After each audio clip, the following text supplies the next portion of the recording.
Hello, kids. Today we're reading Crown, an Ode to the Fresh Cut, written by Derreck Barnes, illustrated by Gordon C. James. To Silas Nathaniel, a.k.a. Nestos Nips. # Barnes Brothers Forever, from Derreck Barnes. To my son, Gabriel, and his brother, Mr. Riggy, from Gordon C. James.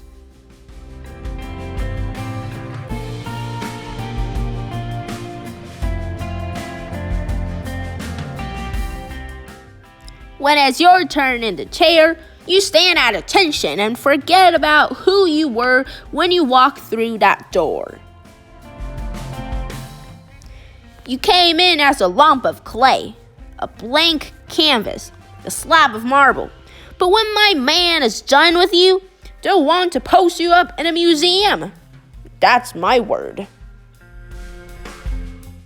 He'll drape you like royalty with that cape to keep the fine hairs off of your neck and your princely robes. It's amazing what a tight fate, height, low, bald does for your confidence. Dark Caesar. Who knows? You might just smash that geography exam tomorrow and rearrange the entire principal's honor roll. Fresh cut does something to your brain, right? It hooks up your intellectual. You're a star, a brilliant, blazing star. Not the kind that you'll find on the sidewalk in Hollywood, though. Nope. They're going to have to wear shades when they look up to catch your shine. He'll lean you back in the chair, dab that cool shaving cream on your forehead, and then craft a flawless line with that razor. Slow, steady, surgical. It frames your swagger. The cute girl in the class across the way won't be able to keep her pretty eyes off of you. Her friends will giggle and whisper, "Girl, he's so fine." Yeah, that's what they'll say. The whole school will be seasick from the rows and rows of ripples. You have more waves on your head than the Atlantic Ocean. Shout out to my do-rag and patience.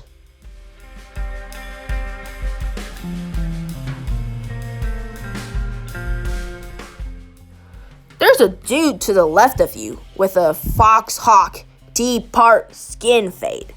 He looks presidential.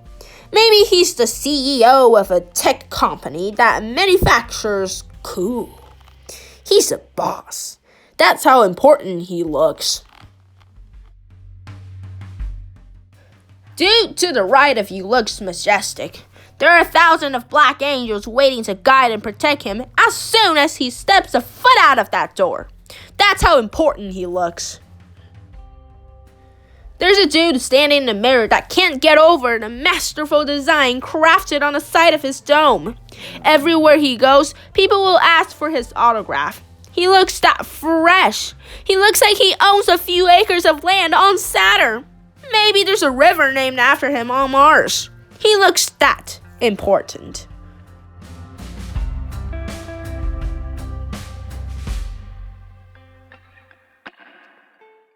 There are two dudes, one with locks, the other one with cornrows, and a lady with a butterscotch complexion. And all they want is a shape-up, tapered size, a trim, and a crisp but subtle line. And sometimes in life, that's all you'll ever need, a crisp but subtle line.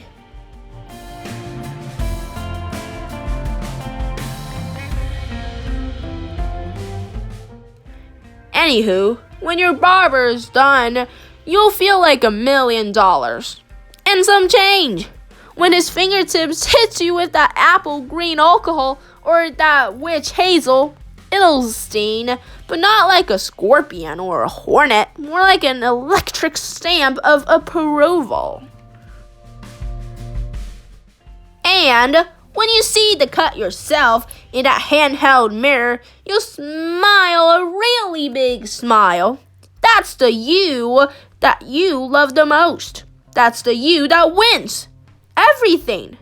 That's the gold medal you.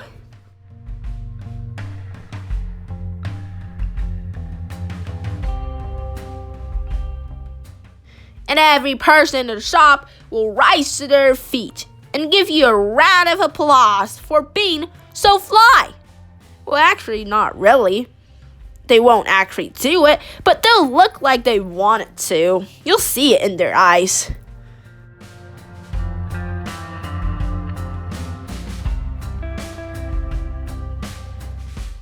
But the one that brings you real joy is the look your English teacher gives you when she hands you your last test with a bright red 97 slapped on it. It's how your mother looks at you before she calls you beautiful. Flowers are beautiful. Sunrises are beautiful. Being viewed in your mother's eyes as someone that matters, now that's beautiful. And you'll take it. You don't mind at all.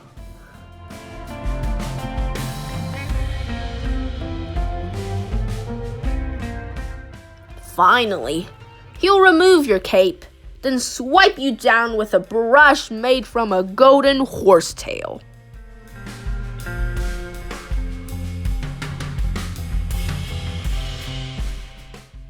You'll put the money in his hand without even expecting change back. Tip that man! Tip that man! It was worth it. It always is. You want to know why? Because you'll leave out of the shop every single time feeling the exact same way. Magnificent. Flawless. Like royalty. Hello, world! I'm not afraid of anything. A note from the author. Mr. Tony was my barber in the 6th grade. To get to his chair, I rode to Prospect southbound Metro bus at 63rd Street every Thursday. The day of the week, my mother would leave $8 on the kitchen table so that I could get my hair cut. Walking out of that shop, I never felt like the same kid that went in. I couldn't wait for Friday morning so that the caramel sweat my girlfriend would see that how perfect my box was shaped up. I knew she'd bug out about 2 parts on the right side of my head, which in my mind made me look like Big Daddy Kane.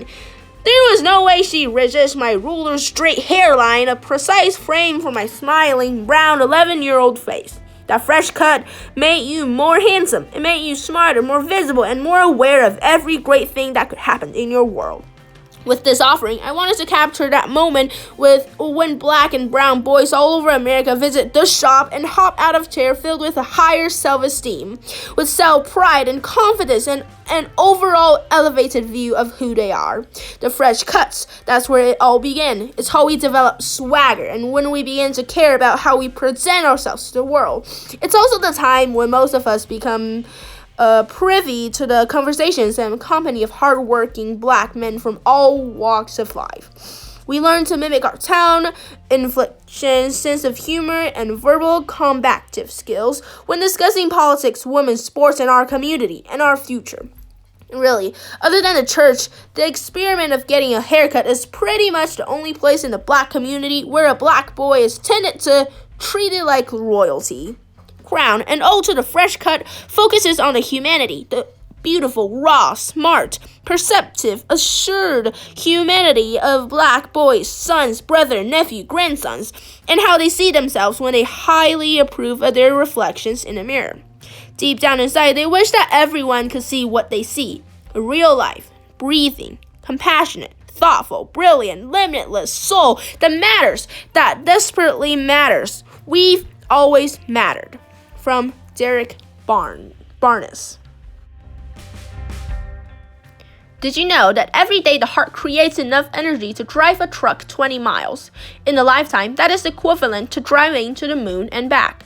So when you tell someone you love them to the moon and back, you're essentially saying that you will love them with all of the blood pumping in your heart, well, actually pumped by your heart throughout your lifetime, which I think is quite meaningful.